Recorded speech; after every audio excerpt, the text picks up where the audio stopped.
Yo, yo, yo. Welcome to the NS9 Postgame Show. I'm your host, Anthony DiNardo, going solo dolo tonight, but I am here to talk about your Pirates victory. The Pirates go, and I guess right now they split the series 1-1 in LA.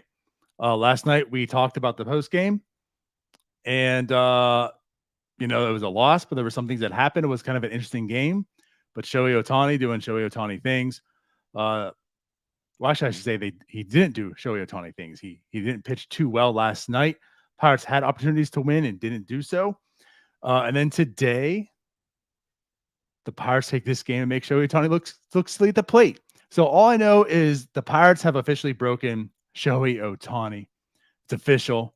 So hopefully, as a lot of Pirates fans are hoping and speculating, the Rays trade for him, and now he's broken and they lose all the prospects. And they get a bad Shohei Ohtani. But no, let's talk about this post game. The Pirates win 3-0 in LA. 3-0. Now, mind you, 3 runs is nothing to sneeze at these days for the Pittsburgh Pirates. But it's not like they had this offensive breakout. But the pitching was there. The pitching was there on a Ryan Borucki game. Ryan Borucki starts the game. Osvaldo Bido comes in, right? Borucki's essentially used as the opener.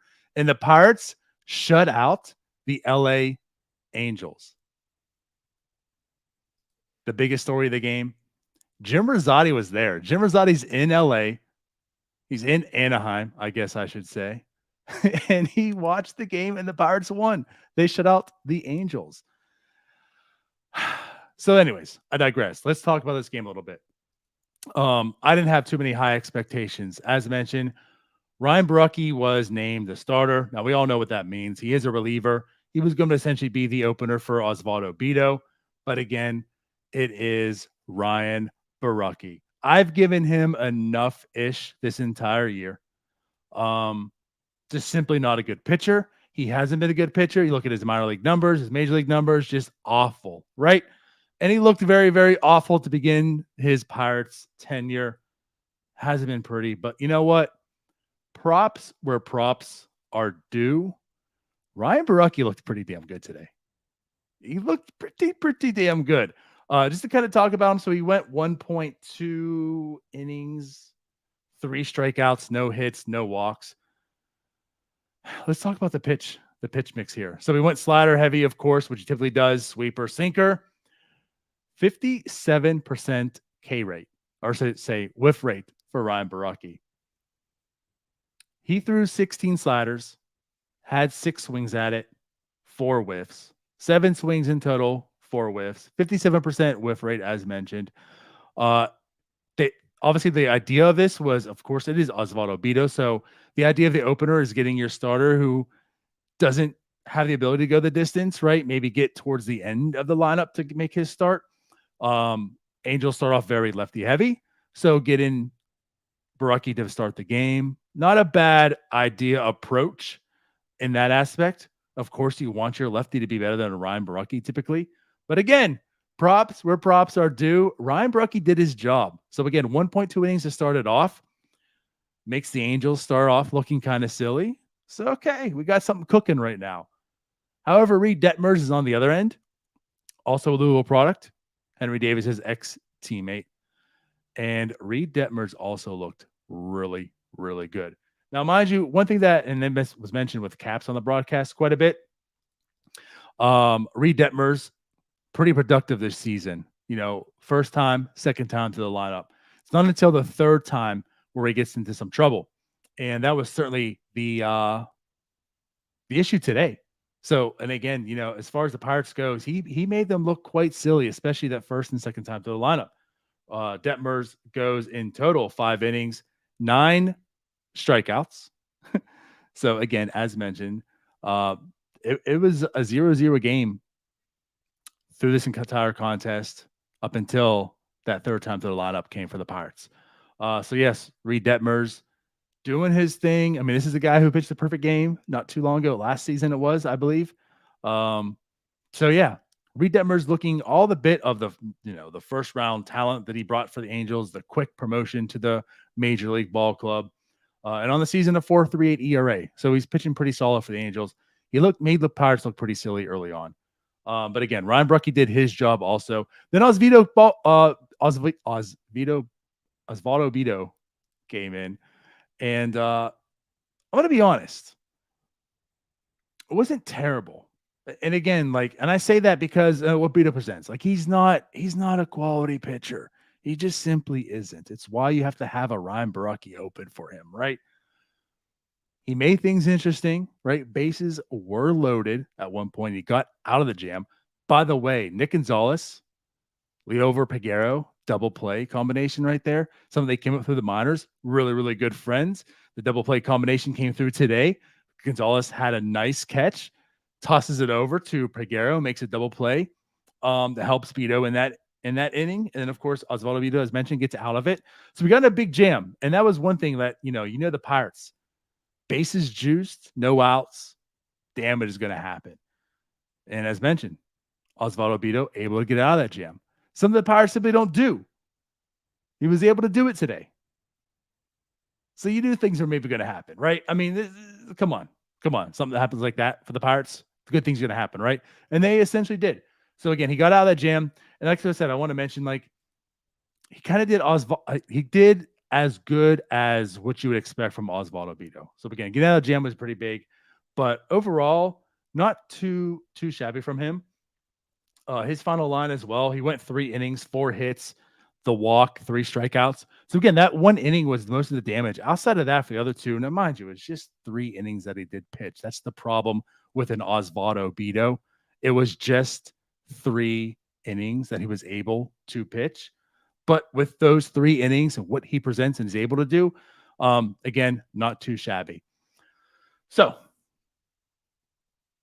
outside of that, I guess what we really should talk about is some of this offense here. Endy Rodriguez also. Let's talk about him. His first career Major League home run happens today. Son of a bitch, Jim Rosati was at the game to witness it. That son of a bitch, Jim Rosati. Not only the Pirates win, and he sees that, but he does see Endy's first home run. That went the farthest hit ball in the game, 415 feet. I think it was 104.2 off the bat. So we've seen back-to-back nights. Endy Rodriguez's bat coming alive, some hard contact. We all know, we've discussed, right? The exit velocities with Endy has pretty much been his issue. When you look at his minor league season, the strikeout rate, the walk rate, pretty much where you want it to be. And Jim and I talked last night. Are you concerned about Endy? I'm not really concerned. It's a very small sample. He had that double that would have been a home run we talked about, right? Home run in 10 different ballparks. But he had that big double last night. Bat's coming a bit alive, a bit maybe. Pay attention to it. But he goes 1 for 3 today with just 1 strikeout. And again, the home run. So right now his OPS at a 673. So again, that's starting to creep up a little bit. That's what happens when you have a small sample. But yeah, Endy Rodriguez, very first Major League home run tonight. Something to celebrate. Bat's coming alive.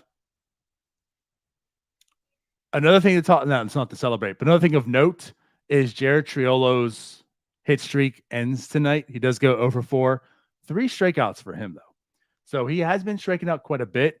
One thing we talk about Jared Triolo is the power isn't there.